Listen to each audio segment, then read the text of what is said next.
evidence has shown that even with forces that have the best legal backup, with legal officers present at every level of command, with all these safeguards in place, and with very effective education in IHL, that these forces have had major problems with the use of cluster munitions.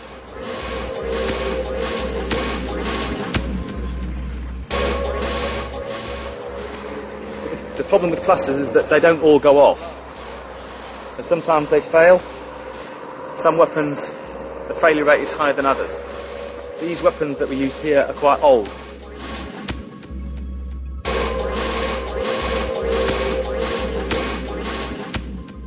It's bad enough that civilians are caught up in the fighting and suffer incredible pain, disruption, displacement during the conflict.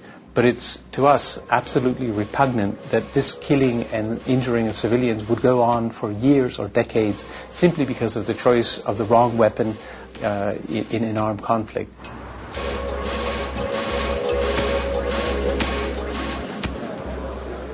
What the ICRC really wants is a legally binding instrument which does prohibit inaccurate, unreliable cluster munitions.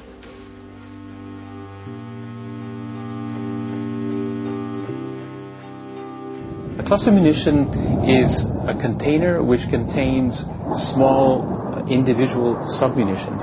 Now, some of these containers may include a few, 5, 10, but it may include as many as 650 individual submunitions.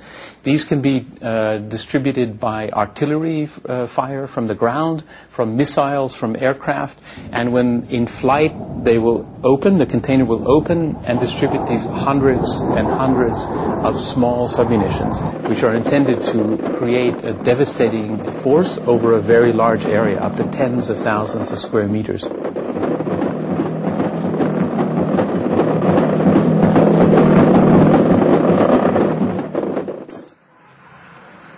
This building's been hit by cluster munitions. The main force went through the roof, and then the fragmentation, as you can see, it's scattered up against the wall. They have two effects. They're what they call dual purpose. This one, if it hits a vehicle, it's got enough power to go through the armour skin of a vehicle. But also, it's designed to create fragmentation, so if you've got troops in the area, then the vehicle is damaged or disabled or destroyed, and the troops or the people around it, obviously there's a chance that they're going to get hit by the fragmentation. The problem is the volume. These can be delivered in the hundreds and hundreds of thousands in a few hours, in millions in a few days. And these numbers, combined with the fact that from 10 to 40% simply don't explode, create a huge problem of contamination and a huge threat to civilian populations. What we have here is an M85 cluster munition, and as you can see, it's with the self-destruct mechanism, which means this shouldn't exist, and this should be blown to pieces. But this site doesn't just contain one, and I find yet another, and as you can see by the arming hammer, it is most definitely armed and definitely dangerous. These are weapons which were designed for use in the Cold War against massive numbers of tanks on an open battlefield, basically in Central Europe. Well, that war never happened. These are being used in mainly developing countries around the world.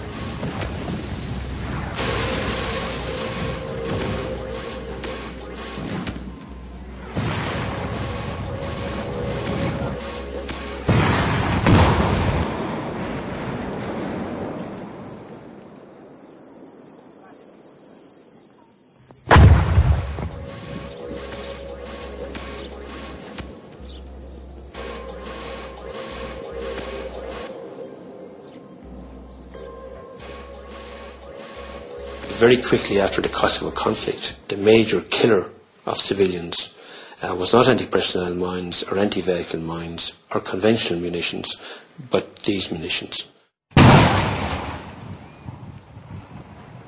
عنقودي ملان عنقودي هون. إنه كتير هيك شفنا منها.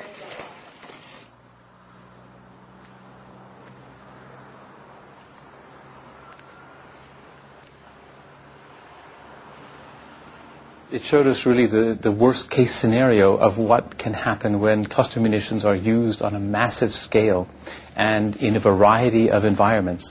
For instance, they were used in populated areas, in or near populated areas. They were used in agricultural areas. So basically, it showed what the future holds if this problem is not dealt with urgently.